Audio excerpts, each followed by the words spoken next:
Tuesday, January 8th, 2019 to order. I, Swale Siem, Na Sieya, we respectfully acknowledge that we are meeting on the traditional and ancestral lands of the Coast Salish people where we live, learn, and play. Moving to adoption of the agenda, I'd like first to make a change to item 4.2, and that is to request that that item be moved to our February board meeting.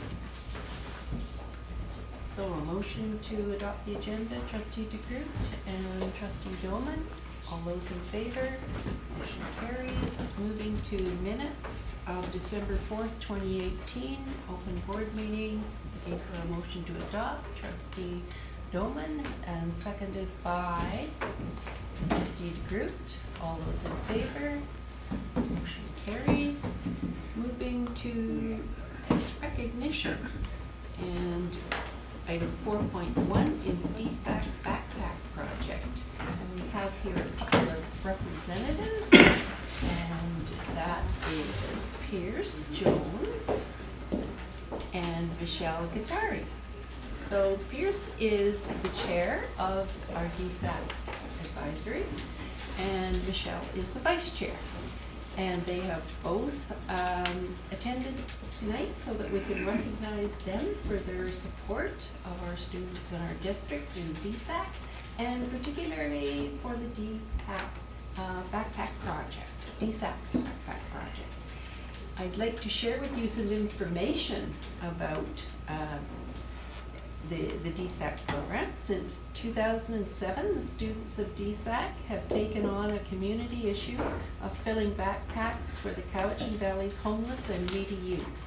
DSAC first thought about filling backpacks for homeless youth in the spring of 2006.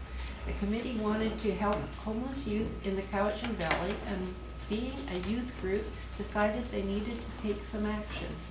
It turned out to be the Backpack Project. The goal was to fill 22 backpacks for extremely needy homeless young people. In January 2007, DSAC ended up filling 34 backpacks, which were then distributed to youth in need. The backpacks are filled with toiletries, winter warmers, school supplies, and other necessities. DSAC has continued the project each year after that, and to date has filled 712 backpacks that have been distributed to youth in need in the Cowichan Valley. Michelle Guattari has been involved with DSAC since 2016 and was elected vice chair this year. Pierce Jones has been involved with DSAC since 2015 and has been the DSAC chair since 2016. So, long time.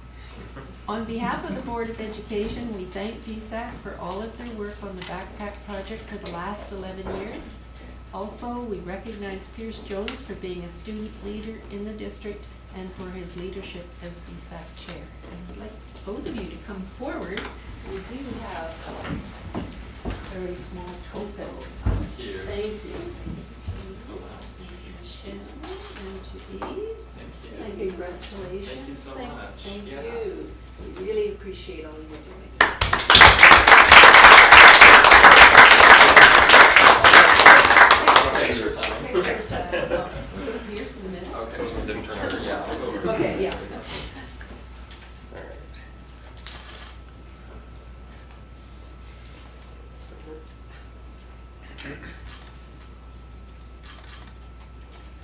Thank you. Thank you. Thank you for coming. Thank you, Michelle. Your gift is also, you don't have to stay. You're Oh, welcome. wait a minute. That's what. Okay, moving to report a closed meeting. Mr. Sanquist. Prior to the open session tonight, the board met in closed session and discussed multiple personnel items, a survey review, and a facility item. Thank you. Item 6, old business, 6.1 action list on page 10.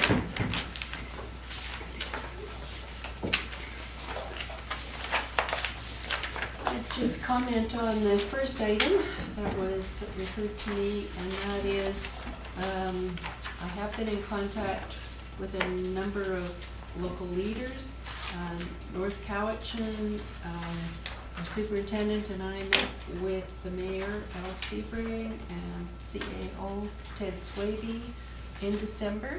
And at this point, it's with superintendent and CAO to bring us together. It was a really good meeting, I thought.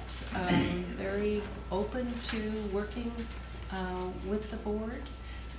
In fact, the mayor suggested that we meet twice a year, which was very progressive, I thought, in terms of building a relationship. With the city of Duncan, I met with Mayor Michelle Staples yesterday. Again, open to meeting with the board and their council. Very interested in all of the governments working together in a tighter framework. Again, we're going back to staff, superintendent and CAO to pull that meeting together.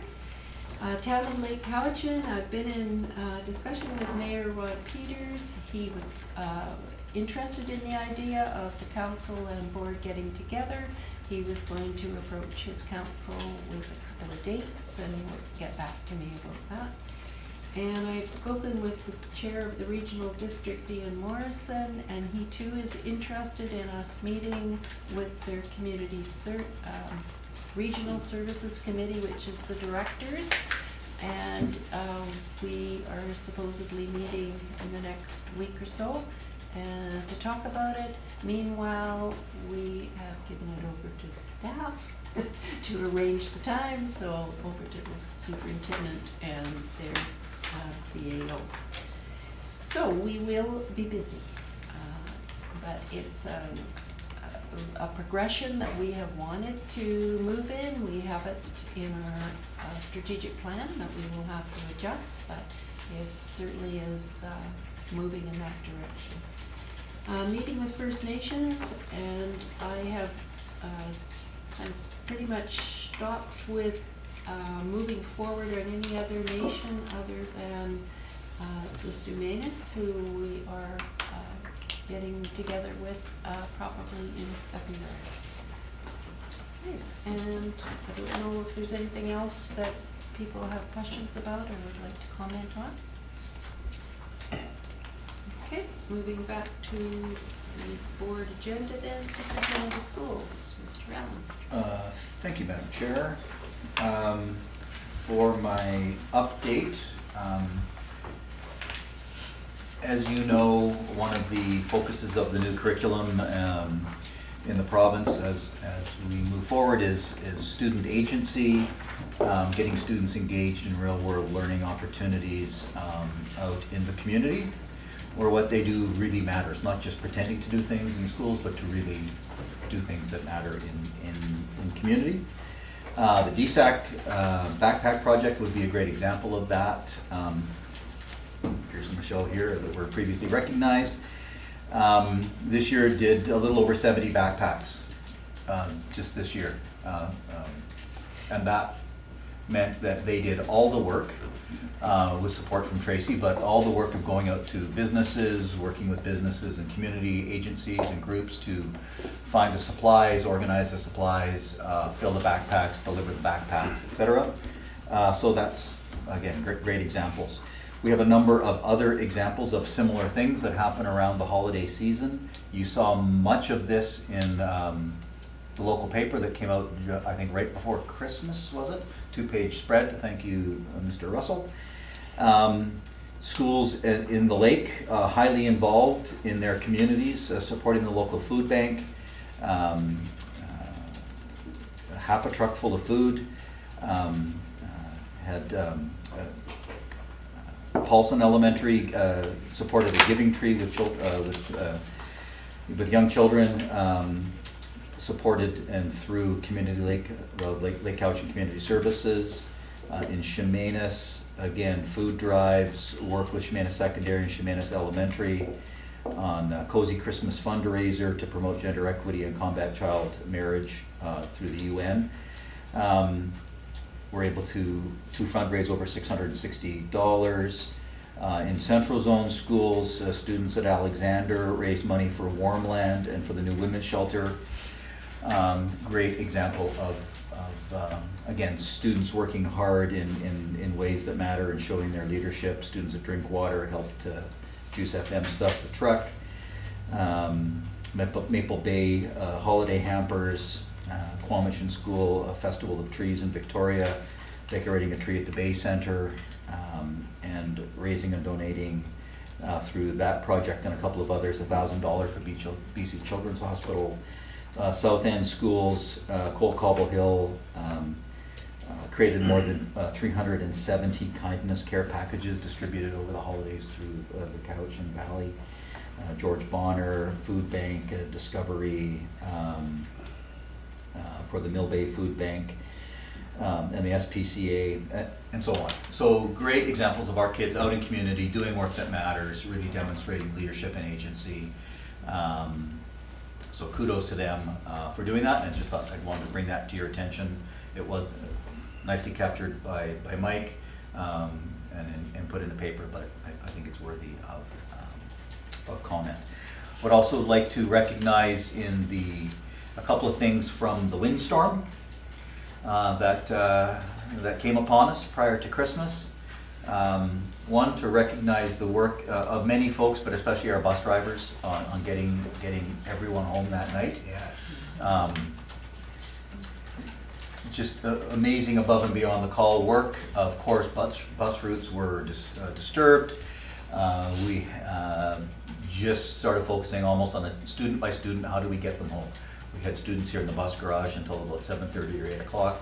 Mr. Sandquist and his wife ended up walking a child home who didn't want to drive, but we finally found a spot for them here in town with a relative. And so just examples of making it work, and our bus drivers just did an amazing, as always, an amazing job of making sure kids were safe and cared for. Kids weren't dropped off just on the side of the road. So making sure that every child had a place to go. So brilliant work. The image in my head is Selena in a pickup truck with all completely dark bus garage, pickup truck with the light, the dome light of the pickup truck on, working the radio with a dying cell phone plugged into the cigarette lighter of the truck, call after call, and just working through family after family and making sure that our kids are safe. But also, Could you support an interruption here? oh, absolutely. Trustee Pardon me. Croft. Just while we're on the topic of heroes, bus drivers, and in that department, did we get any news on Axel the kitten? Oh. I have no new news on Axel the Okay. kitten. Maybe one of my colleagues, I have heard no, No, well, fittingly named Axel. he's off to Couch and Cats to be looked after. Okay, thanks. Thank you. And Trustee DeGroot? I'm sure that staff is thanked and has done stuff for the bus drivers, but I would really like for the board to send some recognition to them that we appreciate 100% what they did. I'd like to make that a motion. Okay, moved by Trustee DeGroot, seconded by Trustee Croft. Any conversation? All those in favor? Motion carries unanimously. Thank you, Madam Chair. One more recognition from that. Of course, there was significant power outages in many parts of our community for some long periods of time, and the lake was one of those areas that was very hard hit. And would like to recognize Jamie Doyle, especially for stepping up and really driving a community warming center along with Tara. And Monroe, sort of those three folks really spearheaded having Lake Cowichan Secondary School open as a warming center, a place for showers, a place for coffee, a place for folks 2 or 3 days in to be doing their laundry. It was really a cool opportunity, a warm opportunity for folks to come and get warmed up, and I think appreciated by the community. And was organized in conjunction with CVRD and so on, as well as trying to make sure there was a warming center in each of the locations. So kudos to staff there for opening up the school as a warming center and doing a brilliant job. Do I hear another motion coming? It's not another motion, could we just, that their staff, so they would be included in that I'm sorry? It's not another motion, but they are, it was staff I sent, so it would be included in that motion. Okay, thank you. We did sing for them. Oh, good. I'm not I'm sure not if sure that, that I'm not was a sure good that was thing. seen as a drove Tara out almost. Oh, great. It's not on the agenda, I can't understand. I totally understand. Again, just to, we talked about this prior to Christmas briefly with the board, but we have gone through, the district has gone through yet another audit. This was a very in-depth and detailed audit with all categories of our students with special needs. And again, so happy to report, we don't have the final audit report yet. That will be some days or weeks before we officially get our report. But we know that I believe no children were taken off our rolls. We had 3 students who removed categories. And there's a story there. I'm happy to share it another time. 3 students who shifted categories. Unbelievable result for such an extensive audit. Almost unheard of in the province. That's our 3rd audit in the last 18 months. So I think that's been every category that can possibly be audited. 4 if we include Monroe's audit that he's going through around carbon dioxide, hot air. Carbon offsets. Carbon offsets. So again, to staff, and I was pleased to see many trustees at the little event that we had for LA resource teachers and principals and vice principals who really, and our district itinerant staff who really carried the freight on that audit. For the little get-together that we had prior to Christmas, but again, want to thank our teachers and staff, principals, vice principals who just stepped up and provided amazing information to the audit team. Tom and Tim for their leadership, Debbie Ma for coming back and pitching in again. It was really an extraordinary result. The comments from the auditors were heartwarming. Because from my perspective, the good results from an audit aren't that we've done all the paperwork right. That's a byproduct. What I think the audit is saying, we're supporting our students well. We are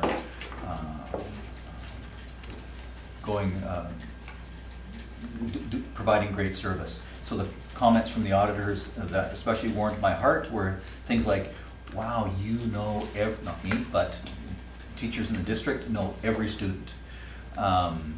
Itinerant staff could talk in depth about every single student whose name came up with questions. Schools were able to, they went out and visited 3 schools to see this on the ground and were blown away by LA staff, resource staff, principals and vice principals, comments like, I think that principal knows the name of every kid in that school. Yeah, they do.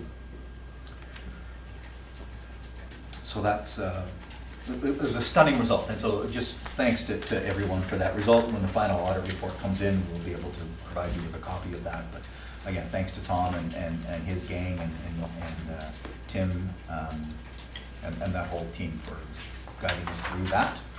It was sort of a welcome to the district gift for Tom, and did extraordinarily well. We have a couple of field trips to talk about. One for your information, before we get to the action item, one for your information, we have Shemana Secondary is doing an exchange trip to Yellowknife coming up end of February.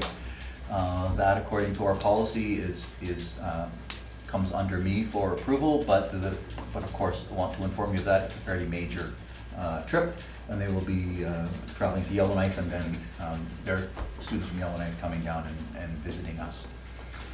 For your action, you have previously given pre-approval to International Student Program Spring Break Trip to Veradero in Cuba.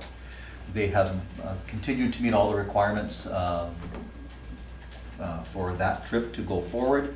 So we have it here as an action item with a proposed motion to give final approval for that field trip. Moved by trustee Hutchins, seconded by trustee Thorne. Any conversation? All those in favor, motion carries. Thank you, Madam Chair. And just finally, draw your attention to the graduation and district year-end events. I know it's only January, but June is filling up. And so you will see that list at the back of your package, and it will just continue to grow as we find out more things, but just so that you know where those events are, and they're linked to it in the agenda as well. Thank you. Thank you for all the great events that are happening in our district, and it's another recognition of the amount of high-quality staff and students that we have in our district. And we love to hear these stories. Thank you for bringing them forward. And thank you to, I assume that's Tracy Jones, our EA, for the compilation of dates. Working with schools, obviously, that's the farthest advance notice that I remember in my times here as a trustee. So we're taking right up to June 26th, so get your calendars out. And we have our marching orders for the year. Okay, moving to Secretary Treasurer, Mr. Sandquist. Thank you. I have a number of information items for the board this evening. I'll start with the 2019-2020 budget process. The chair and I met prior to the break to develop a timeline for the development of the 1920 budget. We do know now that the funding formula is expected to remain the same for the next school year. As you know, the province has been going through a substantial review, collecting information for a funding formula change, and they will be engaging boards and stakeholders over the next year before actually releasing that new formula. So the timeline starts really on February 26th with the BEBC committee, where we'll start to bring some budget assumptions and known pressures at that time, or savings. And then from there, we move into the ministry funding announcement, which seems to always land on March 15th, and it's become quite predictable. And that then begins the work following the break. So we still have a very compressed time frame, which will see us with basically hopefully a balanced budget by the end of April, which is required for staffing purposes. We'll then bring that balanced budget forward to the BEBC committee meeting at the end of May for a recommendation to the board in June, and then we'll wait for confirmation on the Classroom Enhancement Fund application. So as we last year we adopted our budget prior to that information, last year we waited for that information. We included remedies in our budget, and then didn't like that, made us redo the budget. So we'll wait to make sure that aligns with what the ministry's expectations are around the Classroom Enhancement Fund announcement. So again, it's pretty compressed into April. It'll be a very, very busy month as we move into the 2019-2020 budget. Thank you. Any comments from anyone? So sort of moving into what happened with our funding for this year. We received our funding announcement in December, which is based off of the September 30th enrollment count. And if we could move to the comparison document, the second one down there. We compare our grants from what we thought we were going to have based on the ministry announcement on March 15th to what's come in September and will now be part of our amended budget, which we'll adopt in February, which is why column A, B there says adopt in February. Looking at the enrollment, we've had a change of approximately 210 students in total from what we thought we were going to have to what we have today, and that results in an additional $1.5 million in student-based funding. Under special needs, you'll see that number has increased by a number of students as well. A large number of level 2, 39 higher than we had in the original funding announcement, and 23 higher in level 3. Now this is pre-audit. This is before the audit results are reflected in the grant, which will happen later.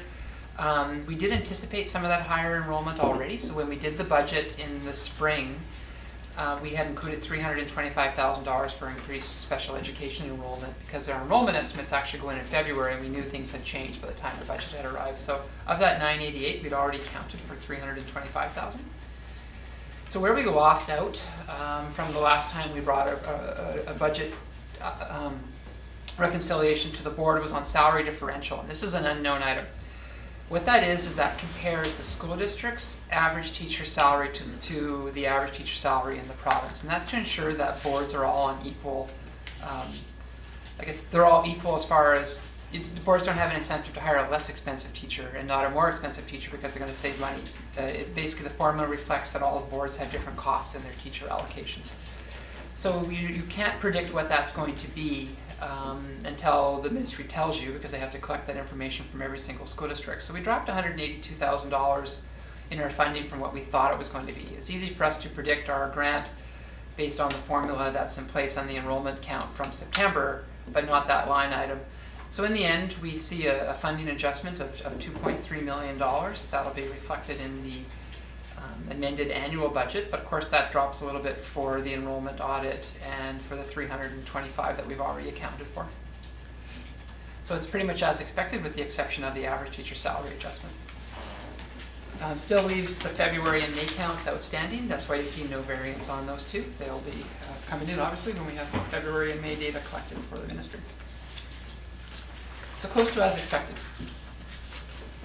Moving to my next item is the financial projection. I know this is always hard to see up on the screen, so you may have handouts of that. Did we do handouts on that? Okay.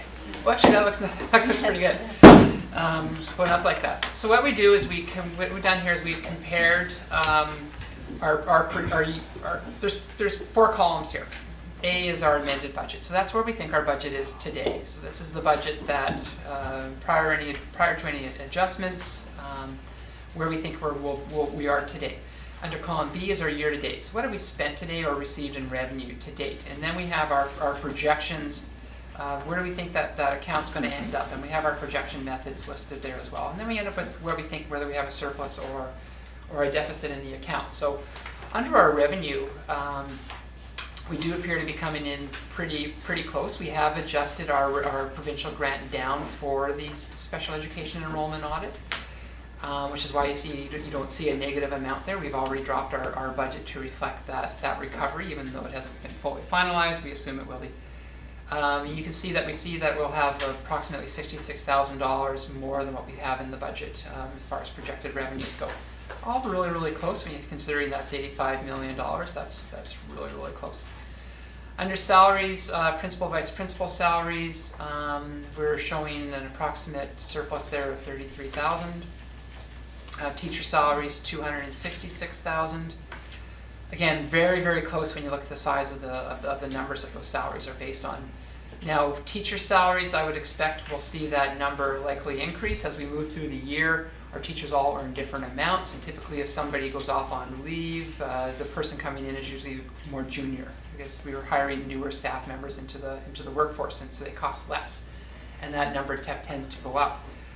The one I really want to point out here is under casual replacement, illness, vacation, where I'm showing that we're currently projecting to be overexpended by $489,000. So we're seeing an unprecedented level of absenteeism this year. I don't expect that that's going to necessarily change immediately. I've heard that there's now Norwalk virus back in the community, so that could significantly affect our staff. I won't get into the specific groups. It is across the employee groups. Now, one of the things that we've had included in that number this year that we didn't have last year is last year we had a really difficult ability filling in a lot of our positions.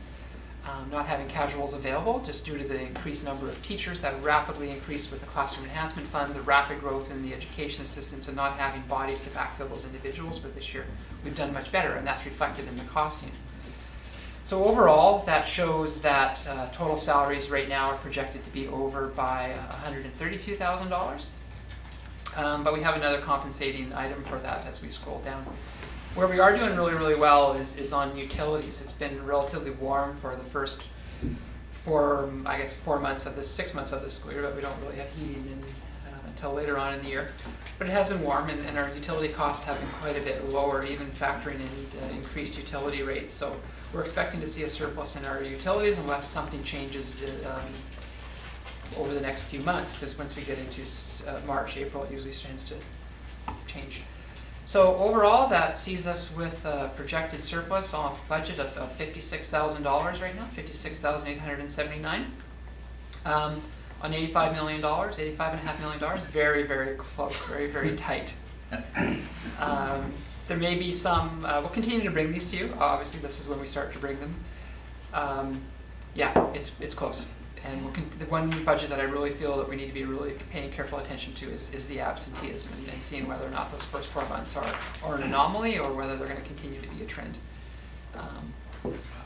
I know that there has been a lot of early flus this year that weren't in the community last year or the year before. So it's one that you can't really control, and we haven't dug deeply into where that number comes from either. We do know that our daily absences are higher, but it also can reflect on the number of long terms you have, which aren't predictable. Is there any questions on the surplus projection? I have one more item. We prepared a briefing note, and you should have received a copy of the tripartite agreement in your baskets in the trustee office. Staff went off to a session on the new BC tripartite education agreement, which is an agreement between Canada, the province of BC, and FNES, the First Nations Education Steering Committee. And it has some really significant implications for the district's future operations. And we listed them there really just in summary so you can become aware of them. The first one is around transportation services. The board's grant next year will be reduced by an amount for transportation services equivalent to the percentage of our students that are First Nations and living on reserve. So the board has received a $283,000 grant for elimination of bus fees. A portion of that is going to be recovered and put into a pot of money, as is the portion of the board's disbursement factor for where the students live, how dispersed they are in the district. We get some money in the unique geographic factors for that. That's going to come out. And we're going to need to develop individual transportation plans with each of the First Nations on it for students that are on reserve and apply for that money back. It's not limited to the amount of money that they've taken from us, so it is actually an ability to apply for more and potentially receive more than what's been recovered.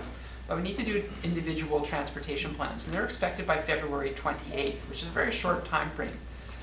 The group working with the tripartite agreement hasn't yet provided us with a template for those transportation agreements, but we may need to start having those meetings shortly to start to align what those services could look like.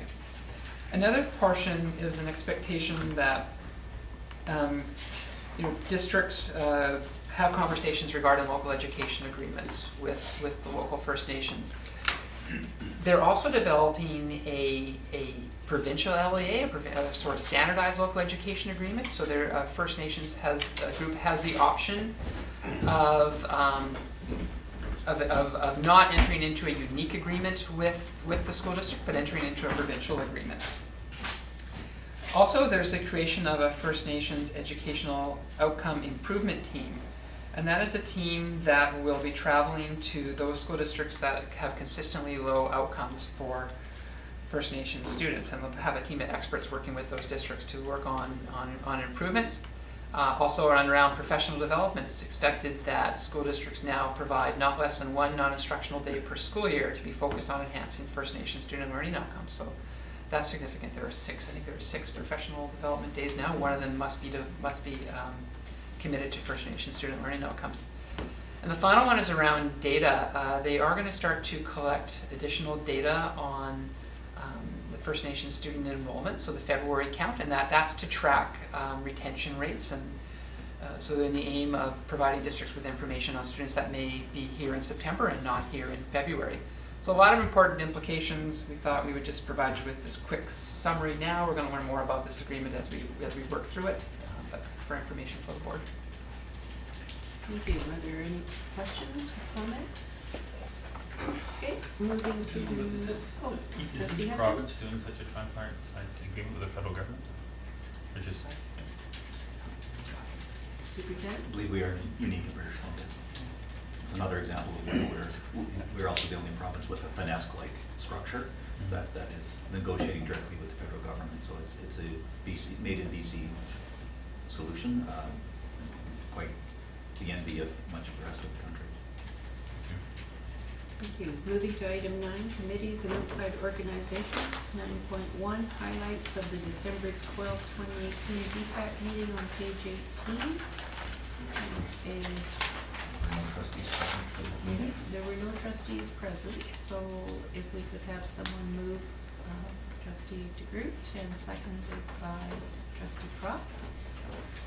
The motion is there that the Board of Education, School District 79, Cowichan Valley receives the highlights of the December 12, 2018 DSAC meeting. So that's what we are voting on. All those in favor? Motion carries. Moving to item 10, upcoming meetings and events. And our schedule is on page 19. Anything there that staff or trustees wish to comment on?